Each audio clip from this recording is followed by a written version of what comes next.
Kisah ini dimulai dengan seorang gadis berusia 19 tahun bernama Yun. Ia tinggal bersama ibunya yang tuli dan bisu, tapi mereka hidup bahagia meski sederhana. Setiap hari Yun dengan sabar mengajari ibunya berbicara, berharap suatu saat ibunya bisa berkomunikasi jika harus pergi sendirian. Ayah Yun sudah lama meninggal, jadi hanya mereka berdua yang saling menjaga dan bertahan hidup bersama. Walaupun hidup mereka pas-pasan, keduanya selalu menemukan kebahagiaan kecil dalam hal-hal sederhana. Yun tahu bahwa ibunya sangat suka kue beras, jadi setiap pulang kerja paruh waktu dari kafe, ia selalu membawakan makanan kesukaan ibunya itu. Sementara itu, Yun sendiri menyukai bunga kosmos, bunga yang sering dipetik ibunya dan diberikan padanya sebagai tanda kasih sayang. Namun, Yun sering menegur ibunya agar tidak memetik bunga lagi karena ia percaya bahwa bunga itu pun bisa merasakan sakit. Untuk mencukupi kebutuhan, ibunya bekerja di pabrik garmen, sementara Yun membantu dengan kerja paruh waktu. Ibunya sering merasa sedih melihat anaknya bekerja keras di usia muda, apalagi hutang lama mereka sudah lunas. Tapi Yun hanya tersenyum, tidak ingin membuat ibunya khawatir. Selain tuli dan bisu, sang ibu juga mengidap asma. Karena itu, ia sering memesan teh herbal secara online untuk meringankan sesaknya.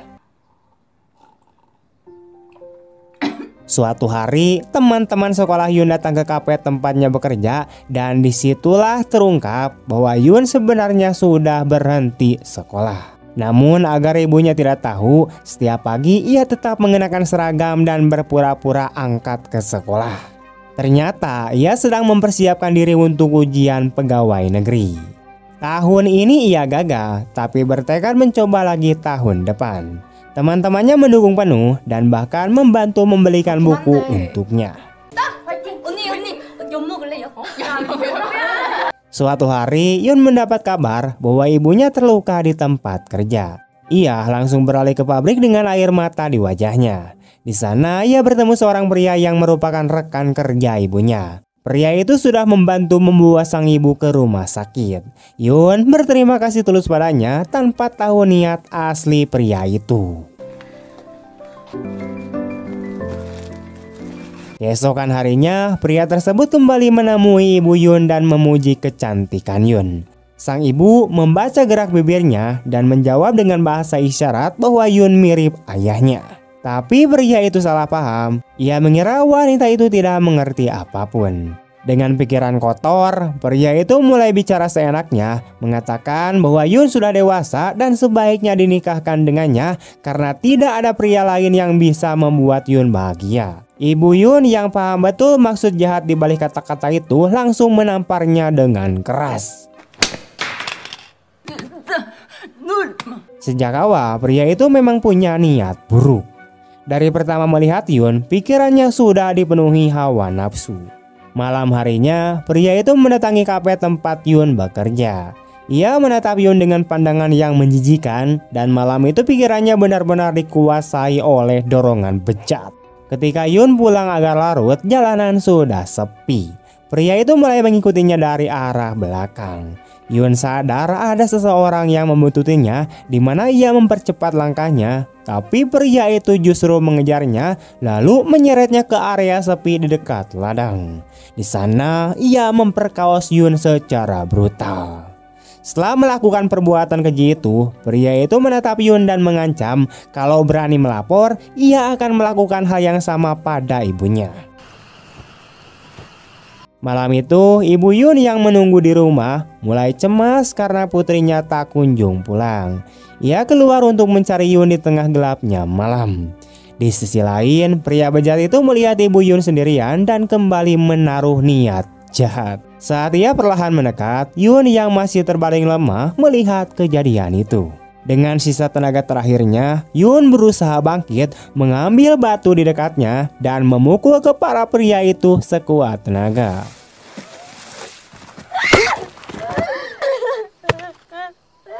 Pukulan itu begitu keras hingga pria itu tewas di tempat. Beberapa waktu kemudian, Yun ditangkap dan dituduh melakukan pembunuhan.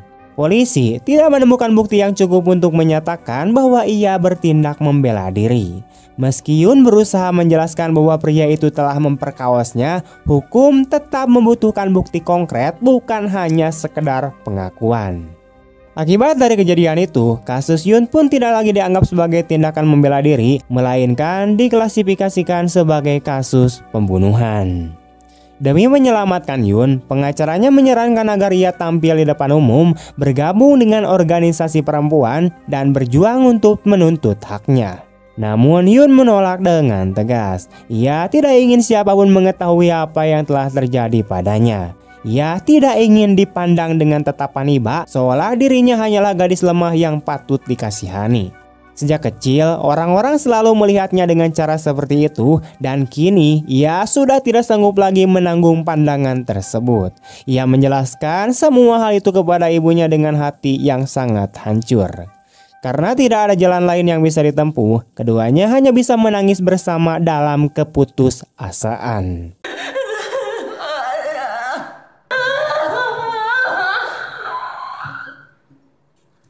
Beberapa hari kemudian tibalah hari persidangan. Karena tidak adanya bukti yang cukup, pengadilan menjatuhkan hukuman 5 tahun penjara kepada Yun atas tuduhan pembunuhan. Saat mendengar putusan itu, ibunya langsung memohon dengan tangan terlipat dan menangis memeluk putrinya dengan pilu. Tangisan keduanya membuat semua orang yang hadir di ruang sidang ikut terharu dan menitikkan air mata.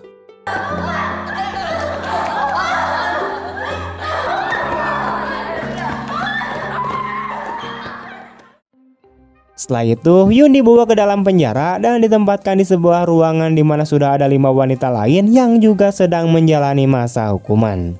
Begitu Yun masuk, salah satu penghuni langsung memukulnya dengan kasar hanya karena tubuh Yun tanpa sengaja menyentuhnya saat masuk ke dalam ruangan. Melihat Yun diperlakukan seperti itu, seorang tahanan lain segera menghentikan perkelahian tersebut.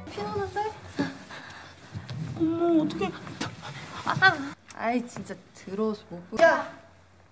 때문에 더 덧나겠다. 아 왜? 안 덧나 이거. Malam itu, Hyun menangis tanpa henti sambil memikirkan ibunya. Itu adalah pertama kalinya ia harus berpisah begitu jauh dari satu-satunya orang yang ia miliki. Keesokan paginya, para narapidana makan bersama di aula. Ternyata mereka tidak seburuk yang Yun bayangkan. Masing-masing memiliki kisah hidupnya sendiri, tetapi ada satu yang tampak berbeda dari yang lain. Ia mengenakan seragam berwarna merah muda, berbeda dari tahanan lainnya. Ketika Yun bertanya, wanita itu menjawab dengan nada bangga bahwa dirinya adalah tahanan terbaik di seluruh penjara. Di antara mereka juga ada seorang narapidana senior bernama Sunun yang oleh semua orang dipanggil dengan sebutan kakak besar. Menyadari bahwa Yun tidak menyentuh makanannya, Sunun mendekat dan dengan lembut menjelaskan bahwa seiring waktu Yun akan terbiasa hidup di sana. Ia menasihatinya bahwa jika tidak dimakan, Yun tidak akan punya tenaga untuk bekerja. Para tahanan lain juga menjelaskan bahwa mereka mendapatkan bayaran untuk pekerjaan yang mereka lakukan di dalam penjara. Setelah mendengar hal itu, Yun mengetahui bahwa pekerjaan dengan bayaran tertinggi adalah pekerjaan perbaikan dan ia memutuskan untuk mengambilnya. Walaupun pekerjaan itu sangat berat, Yun tetap memilih melakukannya. Setelah beberapa waktu, semua tahanan menuju ke tempat kerja masing-masing. Di sana, seorang wanita terus memandangi Yun karena penampilannya yang masih muda dan cantik.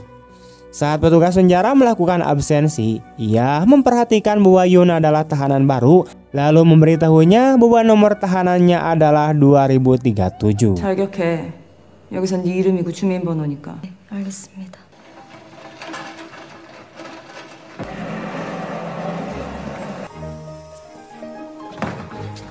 Di penghujung hari kerja, saat semua tahanan sudah berkumpul kembali, Yun memberanikan diri bertanya kepada petugas kapan ia akan menerima bayaran atas pekerjaannya.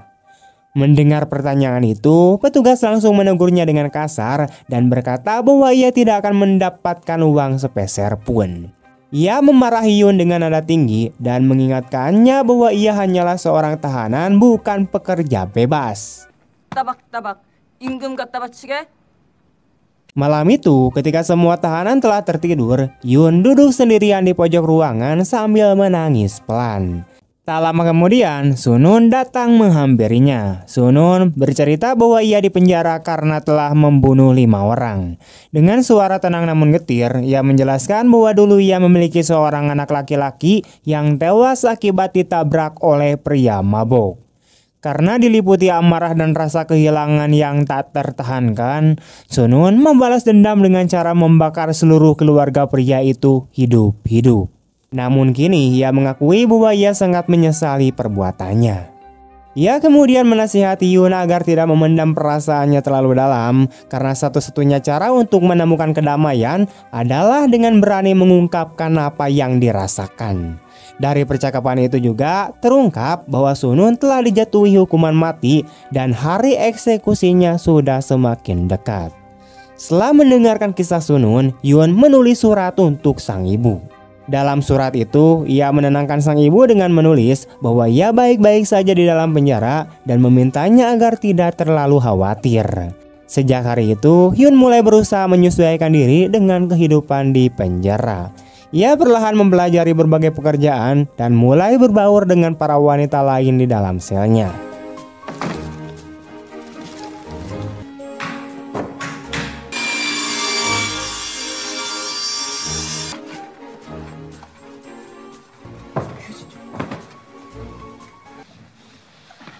뭐 있으면 언제든지 편하게 갖다 봐.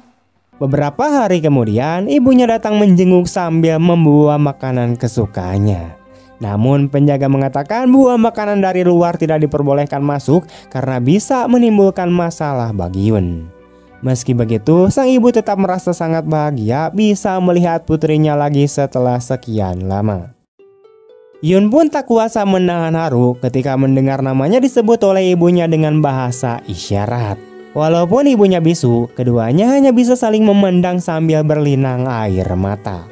Mereka menangis bersama dalam diam, saling memahami tanpa perlu kata-kata. Kebahagiaan keluarga kecil yang dulu hangat dan penuh cinta kini telah hancur karena nafsu binatang dari seorang pria tak dikenal yang telah merenggut segalanya dari mereka. 고마워. 우리 엄마 구하 공부 많이 했구나. 내가 미안하지 엄마가 뭐 고마워. 네, 잘 되죠.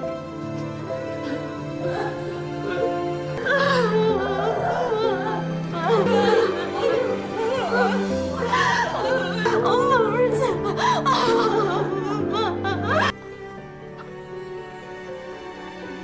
Keesokan paginya, kondisi kesehatan Yun tiba-tiba memburuk. Ia bahkan tidak sanggup bangun dari tempat tidurnya.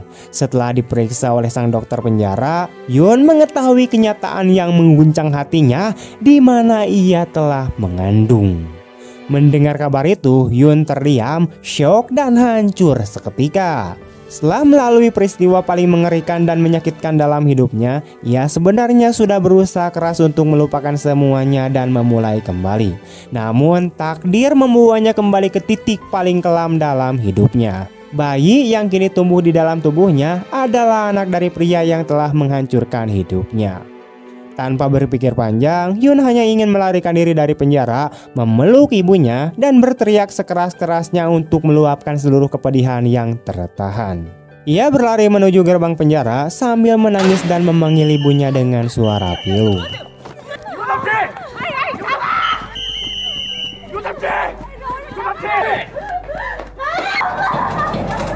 Melihat kondisinya yang histeris, para penjaga segera menahannya dan mengurungnya di ruangan gelap agar ia tenang. Beberapa waktu kemudian, para tahanan lain di selnya mengetahui bahwa Yun sedang kerene. Mereka semua merasa khawatir karena Yun masih terlalu muda untuk menjadi seorang ibu, terlebih anak itu adalah hasil dari pemerkosaan yang membuat hidupnya hancur. Keesokan harinya, Sunun duduk di samping Yun dan memeluknya dengan penuh kasih, meletakkan kepala Yun di pangkuannya. Ia menenangkan Yun dengan lembut, mengatakan bahwa apapun yang terjadi, ia harus kuat menghadapi semuanya. Tak lama kemudian, Sunun juga menjemput Yun dan membantunya kembali ke sel. Namun tidak lama berselang, Mira, yaitu gadis yang dulu pernah memukul Yun di hari pertama, kini kembali menyerangnya dan menanyakan dengan marah mengapa ia masih mempertahankan bayi hasil pemerkosaan. Para tahanan lain segera datang menghentikan perkelahian dan kemudian melerai mereka. Ternyata sikap kasar Mira bukan tanpa alasan. Ia sendiri memiliki masa lalu yang kelam yang mirip dengan Yun, di mana ia juga pernah menjadi korban kekerasan dan penderitaan yang mendalam. Hari demi hari terus berlalu. Yun memutuskan untuk tidak lagi menemui ibunya karena takut sang ibu akan menjadi semakin khawatir jika mengetahui kondisinya yang sebenarnya. Namun setiap hari ibunya tetap datang menjenguk, menunggu dengan sabar, berharap bisa melihat wajah putrinya meski Yun selalu menolak untuk bertemu. Sang ibu mulai putus asa dan sedih karena tidak memahami mengapa anaknya sendiri kini menjauhinya. Suatu hari beberapa tahanan dari sel lain datang dan mulai mengancam Yun. Salah satu di antaranya bahkan mengajaknya ke kamar mandi. Wanita itu sebenarnya telah tertarik pada Yun sejak hari pertama melihatnya dan berniat untuk melakukan pelecehan terhadapnya. Namun tepat pada saat itu, Sunun datang dan dengan marah menarik rambut wanita itu sambil mengancam bahwa meskipun ia melakukan satu pembunuhan lagi di tempat itu, hukumannya tetaplah hukuman mati, jadi ia tidak akan segan untuk menghabisinya jika selalu mengganggu Yun. Setelah kejadian itu, para tahanan dari sel lain mulai menjaga jarak dari Yun karena takut kepada Sunun. Hari-hari berlalu dengan berat dan Yun semakin tidak sanggup menahan penderitaan batin maupun fisik akibat kehamilannya. Suatu hari, dengan putus asa, ia mencoba melukai perutnya sendiri dengan pecahan kaca. Mira yang melihatnya langsung berteriak menghentikan tindakan itu. Ia menegur Yun dengan keras, mengatakan bahwa ia sudah memperingatkannya agar tidak mempertahankan anak itu, tetapi juga tidak membunuh dirinya sendiri.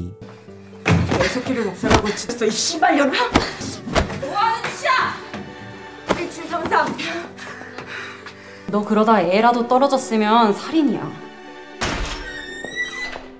조용히 좀 살자.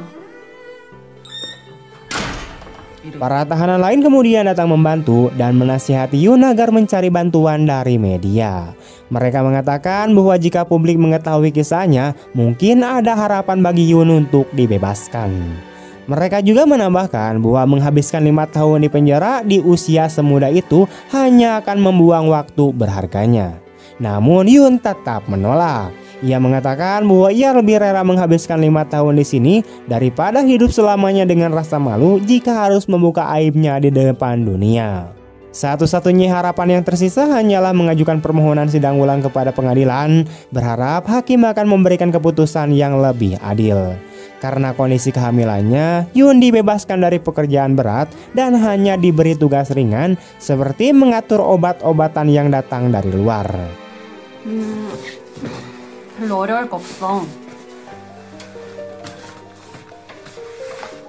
Meski tidak pernah bertemu langsung dengan ibunya, Yun masih menulis surat untuknya sesekali, menenangkan ibunya agar tidak terlalu khawatir.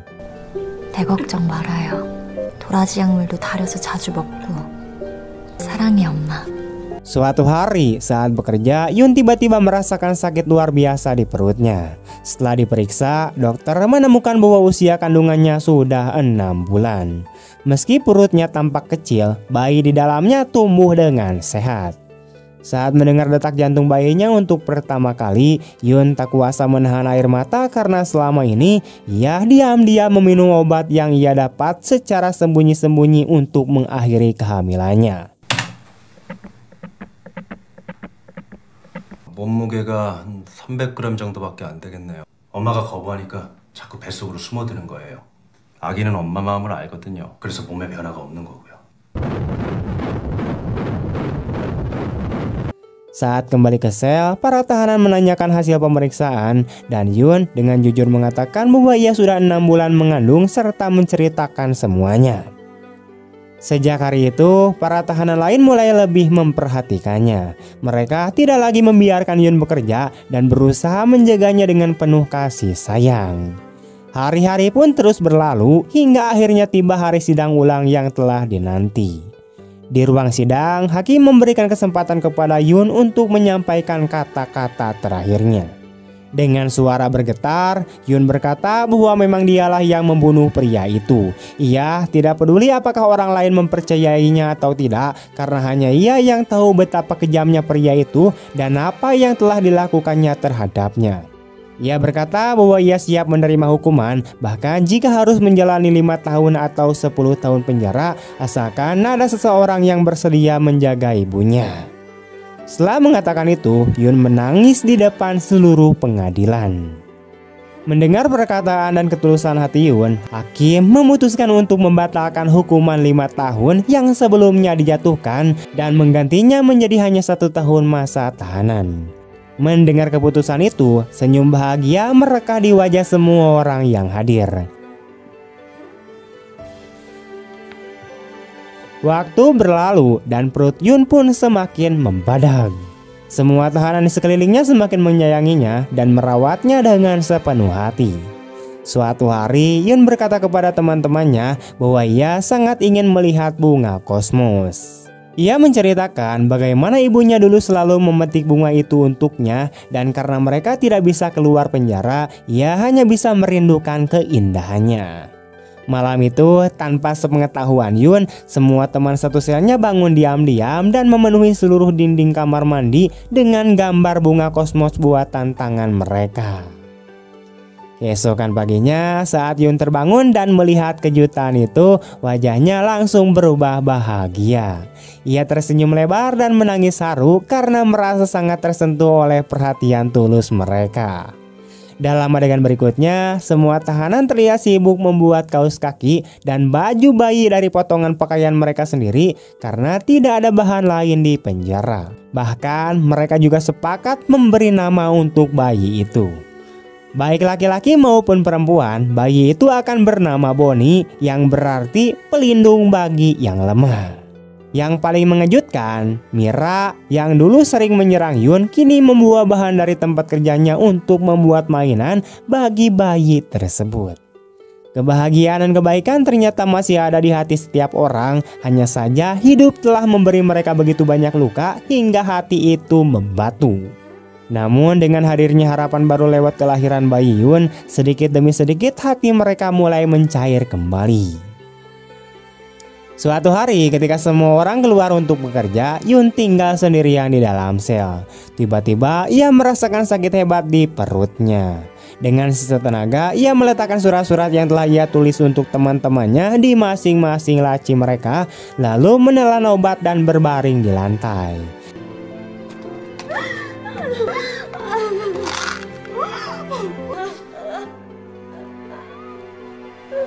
Ketika para tahanan lain kembali, mereka terkejut melihat Yun tergeletak tak sadarkan diri.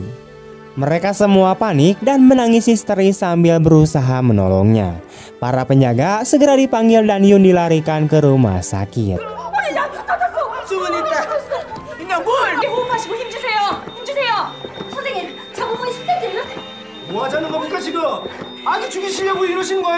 Meskipun sudah lama ditangani, Yun belum juga siuman. Dokter memintanya untuk berjuang dan mendorong agar bayinya lahir, memperingatkan bahwa nyawa mereka berdua kini dalam bahaya. Namun Yun tidak lagi memberikan respon, seolah sudah menyerah pada rasa sakit dan takdirnya. Dengan segala upaya, dokter akhirnya berhasil menyelamatkan bayinya, tetapi kondisi Yun tetap kritis. Sementara itu, di dalam penjara, teman-teman satu selnya menemukan surat-surat yang ditinggalkan Yun. Dalam surat-surat itu, Yun menulis bahwa ia tidak tahu apakah dirinya akan selamat atau tidak, karena itu ia meninggalkan pesan perpisahan. Ia berterima kasih atas kasih sayang dan perhatian yang telah mereka berikan selama ini. Setelah membaca surat itu, semua tahanan menangis haru. 사회 나가면 머리도 기르고 화장도 해봐 언니. 얼굴 보고 말하면 맞을까봐 편지로 말하는 거야. 내가 본 여자들 중에 언니가 제일 예뻐. 언닌 사랑을 받을 준비도 준 걸 말하지 않아도 다 알아채고 너무 감사하고 또 죄송해요. Di sisi lain, ibunya yang mendengar kabar bahwa Yun dirawat di rumah sakit segera bergegas ke sana. Anjing gila, sedih banget coy. Di sisi lain, ibunya yang telah mendengar kabar bahwa Yun dirawat di rumah sakit segera bergegas ke sana. Saat tiba, ia melihat putrinya terbaring lemah tanpa sadar. Setelah sekian lama berpisah, sang ibu akhirnya bisa melihat wajah anaknya lagi. Namun dalam keadaan seperti itu, ia memeluk Yun erat-erat sambil menangis sejadi-jadinya, menumpahkan seluruh kesedihan dan cinta yang selama ini ia pendam. Film kemudian berpindah ke sebuah adegan indah di Taman Bunga Kosmos, di mana seorang gadis kecil berlari dan tertawa riang bersama keluarga barunya. Gadis kecil itu adalah Putri Yun yang kini telah diadopsi oleh keluarga lain. Dalam adegan terakhir, terlihat sang ibu sedang menyetrika pakaian. Di sampingnya tergeletak sebuah sertifikat panggilan wawancara kerja untuk posisi pegawai negeri. Tiba-tiba terdengar suara seseorang memanggil ibu. Ia menoleh ke arah suara itu dan tersenyum hangat. Film berakhir dengan ketegangan emosional yang menyentuh. Apakah suara itu berasal dari Yun yang akhirnya selamat dan pulang ke rumah? Ataukah hanya bayangan dalam pikiran seorang ibu yang kehilangan anaknya dan terlalu merindukan kehadirannya? Film pun menutup kisahnya dengan pertanyaan yang menggantung dan menyayat hati. 7살답게 엄마가 엄마,